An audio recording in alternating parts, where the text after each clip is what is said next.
It goes without saying that gamers love bosses. They are without a doubt the most discussed gaming topic, and I don't think I need to explain why. Today, I want to talk about some bosses that I am especially fond of. There are 12 different ways to gauge and rank boss battles, so to keep things simple, I am ranking these primarily based on one very simple and very suggestive criteria: how much fun I had fighting them, and how much I look forward to them on repeat playthroughs. Everybody values and likes different things, of course, so don't think I'm trying to claim that these are the best bosses in the game. Some of these games may have more popular bosses than the ones I chose, some of which may have arguably better design, but that doesn't mean that I like them more. And one last thing, favoritism is a fickle beast, and is very prone to changing with time and experience. My opinions now may not always be the same, but if I waited for my opinions to be final, I would die before this video got made. So with that, sit back and enjoy my top 10 favorite boss battles.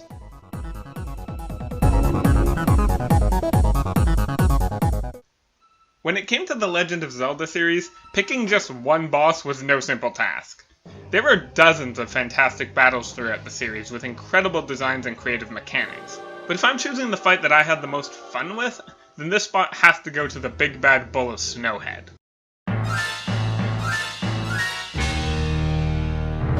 This fight isn't the most straightforward in the series, because it's literally a circle. The battle doesn't have you clashing weapons or biding time against attack patterns. Instead, you have to pursue Goat through a circuit while dodging increasingly dangerous projectiles and obstacles.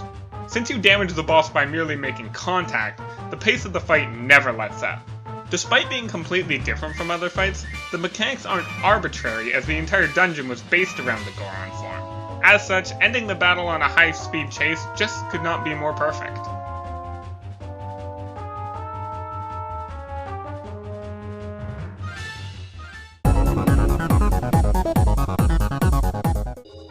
Quality over quantity is a saying that has been used in such great quantity that it's begun to degrade in quality. Nevertheless, when it comes to boss rosters, Liberation Maiden definitely takes the adage to heart. Liberation Maiden may only have 5 bosses, but all of them are incredibly solid. Offensively, the game plan is the same for each one: dodge bullet hell projectiles and shoot the weak points. Defensively though, each boss defines itself through a different theme that dictates their attacks. And for me, the 4th boss, Lake Demon, is easily the most engaging.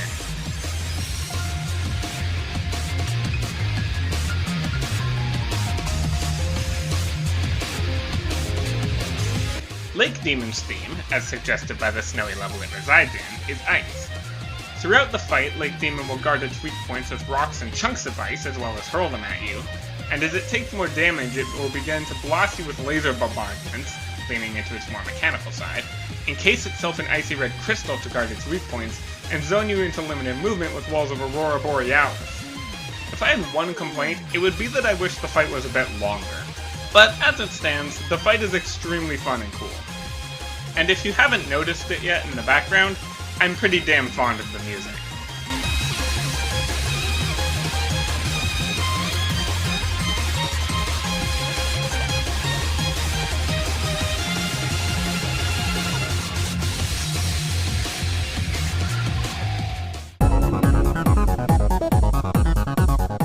Fighting game bosses have an infamous history. In a genre all about comparing skill in a battle of equal or at least comparable abilities, bosses by nature are almost antithetical. Since you can't have a more traditionally designed boss in a fighting game, most fighting game bosses just resort to having either nuclear attack power or Psychomantis levels of foresight.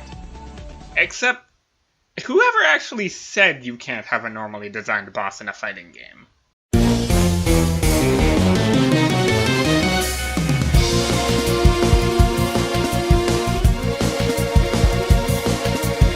No matter who you pick in Skullgirl's story mode, you always end up here, in the battle against Marie. Marie is unlike any traditional fighting game boss I've ever seen, because she's just like any traditional boss I have ever seen. The fight against Marie is simple: dodge or block her telegraphed attacks and get in hits of your own whenever possible. Marie doesn't move around a lot, instead attacking primarily with shadows and skeletons. She does become more mobile in later phases, but she still isn't a rocket. What I love about this battle is how it doesn't even feel like you're playing a fighting game anymore. In reality, it's more like a 2D beat-em-up boss with command inputs. The fight still tests how well you know your character and how to do their combos, but skills like footsies and juggling go completely out the window. The fight can't be easily cheesed, but it doesn't need to be. Seriously, why can't more fighting games do stuff like this? Smash Bros gets it. Spoilers for Persona 5 Royal, but not Persona 5 Vanilla. A common complaint that I often hear directed at RPG bosses, particularly those in the Persona series, is that the battles always boil down to the same basic strategy. I'm inclined to agree. Once you've gotten Maracunda, Maracajá, Tarunda, and Racunda, all you need is one or two damage dealers that aren't resisted, and the game is pretty much patience. That's why I was pleasantly surprised when a lot of the palace bosses in Royal shook things up and forced less orthodox strategies to be used. The remastered fight with Madarame was considered for this list, as it does a perfect job of showcasing the strengths of the new and improved baton pass mechanic. But then I got to the end of the 9th palace, and if Madarame was the teacher, Maruki is the final exam. I mean, he is, because he's the final boss, but screw it.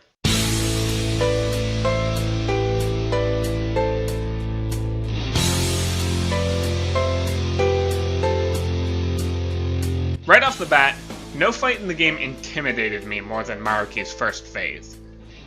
Each of his tendrils gets a turn to attack if you don't stop them, giving him up to 5 turns in a row. You can kill them off, but Maruki will revive them on his next turn every time. For the first time in ages, I felt like my usual strategy wasn't going to work, and was forced to change up my party composition. And this is just the first of 4 phases. It is also the best, and the only reason the fight is on the list. The second phase, while epic in narrative scope, fell right back on the typical Persona boss patterns, and phases 3 and 4 are essentially just cutscenes. Still, the first phase shook me up enough to be worth mentioning, and once I finally found my rhythm, it was the most satisfied I'd felt in all of my Royal experience.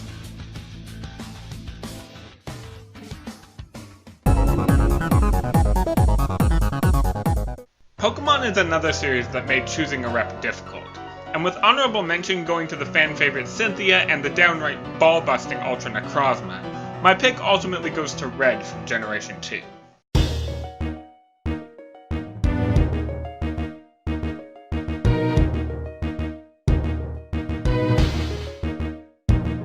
Being the first true super boss in the series, Red held the title of the highest level trainer in the series all the way up until Diamond and Pearl, and reclaimed it again in Heart Gold and Soul Silver with a 7-level boost across the board. Whether you were playing on the Game Boy or the DS, you were guaranteed an epic showdown. Red has one of the most balanced teams of any boss in the series, more so than most champions even. While you can grind levels to match or even surpass him, do you really want to grind 20 to 30 levels on all your Pokemon? Even at that big of a deficit, the fight is perfectly fair as long as you have a balanced team of your own. Red's Pikachu is the perfect gatekeeper. Being the highest level Pokemon on any boss trainer's team, Pikachu will shut down any fool who comes unprepared. Especially in the remake where he gets a Light Ball to double both his attacking stats. If that wasn't enough, the remake also adds Hail, which will damage all non-ice Pokemon every turn while boosting Blizzard to 100% accuracy.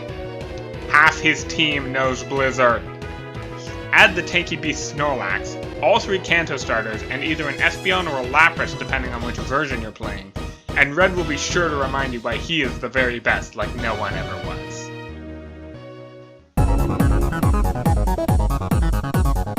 Platformer bosses are weird. A lot of the time the boss fight introduces new mechanics that are irrelevant in the rest of the game, or the game has a basic combat system that results in simple bosses without much challenge to them. If bosses are supposed to be about testing the player on the mechanics they've been mastering, then platforming bosses should be more platforming focused. Some games understand this. Metal Sonic knows what's up, and some of the more recent Bowser fights like the one from 3D Land show great potential. But when it comes to platforming bosses, I have yet to see a more perfect example than the battle with Madeline's other half from Celeste.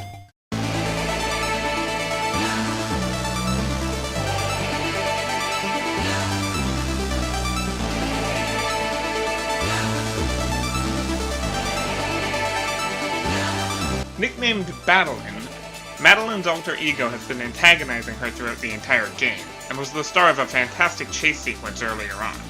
But when all is lost and Madeline is forced to face her fears, she runs, and the roles are reversed. This fight is damn near perfect. Madeline pulls out all the stops to prevent you from reaching her, which is all you're trying to do. Celeste doesn't have any sort of combat system. All you can do is hope to touch her, and she is not going to make it easy for you. Each room you go through amps up the tension as Madeline's attack patterns become increasingly complex and the environments become more and more treacherous with each step. With even a single misstep spelling death, you will fail a lot, as is natural in Celeste. But the game's lightning-fast respawns and generous checkpoints mean you're never sent too far back, because you can't fall farther than rock bottom. All you can do is climb back up.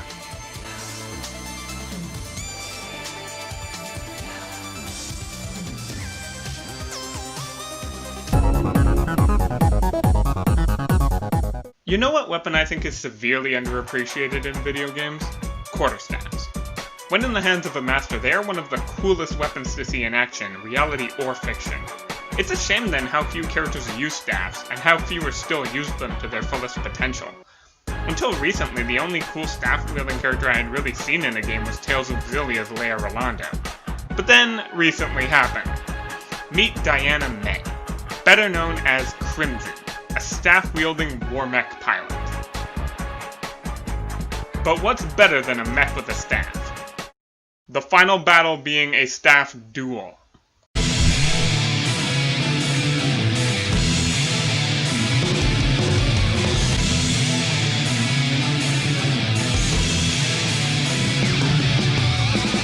Sure, you can play as Avilan, who wields a sword, but I don't give a crap about him. Sure, you can use your gun, but the fight has an achievement for using melee only. As far as the fight itself goes, Tyrannus isn't all that different from prior bosses in the game mechanically. It's the standard boss fight fare of learn the attack patterns, recognize the telegraphs, and get in hits whenever you can. There aren't any weak points or phases, so you can be as aggressive or defensive as you want. Okay, technically there's a second phase, but it doesn't change the flow of the fight, it just adds an attack or two. Since this is the only boss arena that does not have any health pickups, if you want to beat the fight without losing any lives, which is another achievement in this fight, you better learn those patterns fast. There isn't a lot more to say here. The fight may not stand out mechanically all that much, but for how much I adore the sheer premise of the battle, and for the duel playing as smoothly as ever, I had to give it a high rank.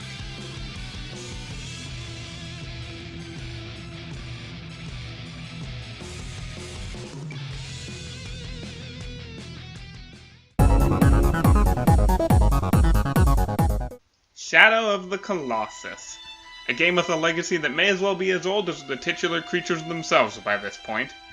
When it comes to the quality versus quantity in bosses argument, no game better demonstrates how to have your cake and eat it too. There are a ton of fan favorites, but my pick is down the road less trotted. The 5th Colossus, Avilan.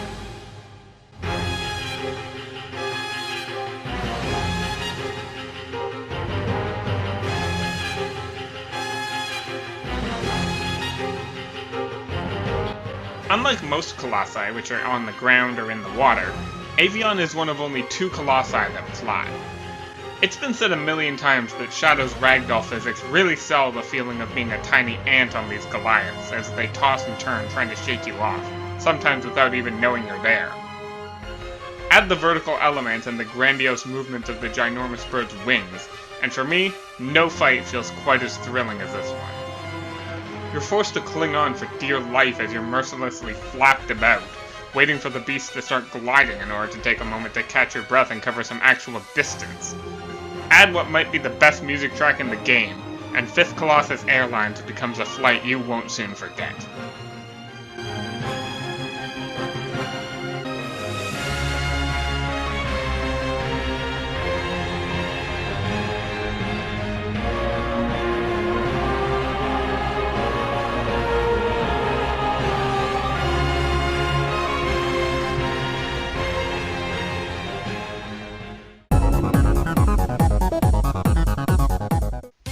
When it comes to boss difficulty, Nintendo isn't exactly known for playing hardball.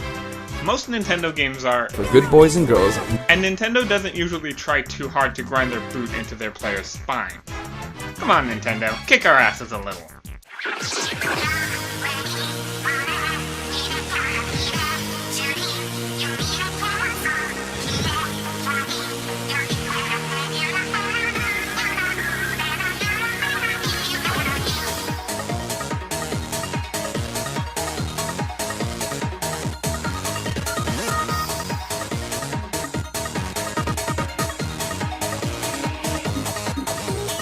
Well, fuck. The true final boss of Splatoon 2's Octo expansion takes a page out of Pokemon Gold and Silver's book by pitting you against the protagonist of Splatoon 1. And this is, without a doubt, the hardest fight on this list. Inner Agent 3 doesn't pull any punches. Much like the fight with Avilan, deaths are frequent and resets are swift.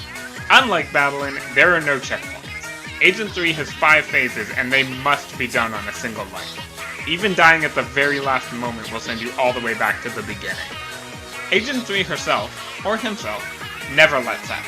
She is constantly on the move, can dodge roll despite not wielding dualies, has equal if not greater range on her gun, and the heat-seeking auto-bombs that punish you for moving too slowly. If all that wasn't enough, she's the only boss in Splatoon 2 and Octo expansion that regenerates health if you don't keep the pressure on her, and for each phase that passes she whips out a new special weapon. This battle constantly keeps you on your toes, as you can't drop your guard for a second lest you be jumped by a bomb or machine gunned in the face. And to top it off, unlike most Inklings, she can survive a point-blank splat bomb. Inner Agent 3 is the epitome of the DLC's mission statement. Remind players that Nintendo knows how to make their games hard.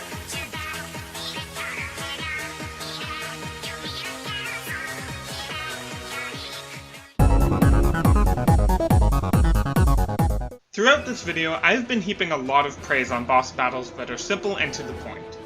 Thus, it's somewhat ironic that my number one choice just might be the most chaotic battle I have ever played.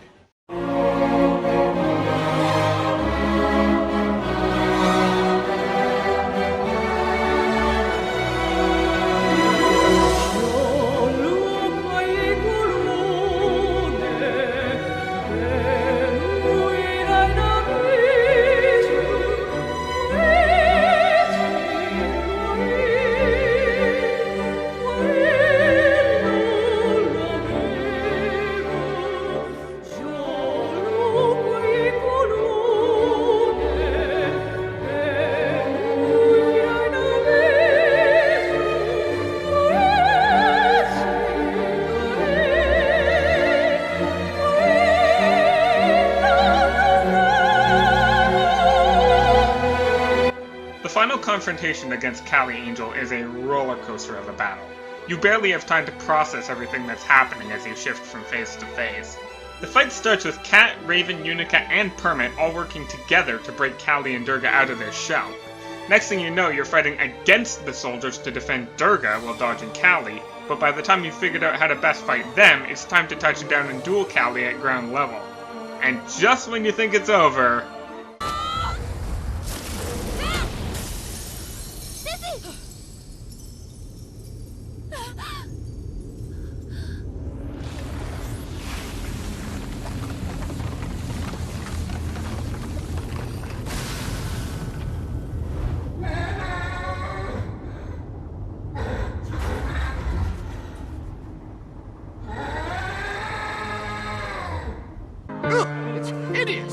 This final phase is one of the grossest bosses I have seen in a modern game, and it is glorious. With Durga out of commission and the soldiers back on their feet, so to speak, you end off in an epic 4v1 showdown. You have to gouge out all of Cali's eyes while dodging her flailing arms and keeping your balance against screaming shockwaves. While this is far from the only airborne boss in Gravity Rush, it is definitely the best. 3 of the 4 phases are fought in the sky, with the only land battle being in the 3rd phase. While there are energy pickups scattered around, having a mastery of the game's flight mechanics and an understanding of how to keep yourself airborne without help makes the battle feel 10 times smoother. Despite the chaotic irony I poked fun at earlier, Cali's battle embodies all the traits that make me love a boss fight. It's challenging without being bullshit, unique without being arbitrary, and it tests your mastery on established mechanics while still carving out enough of a niche through concept and premise. All of these traits come together to make Callie Angel my #1 favorite boss battle in video games. I've been Atom Bacon, and thank you for watching.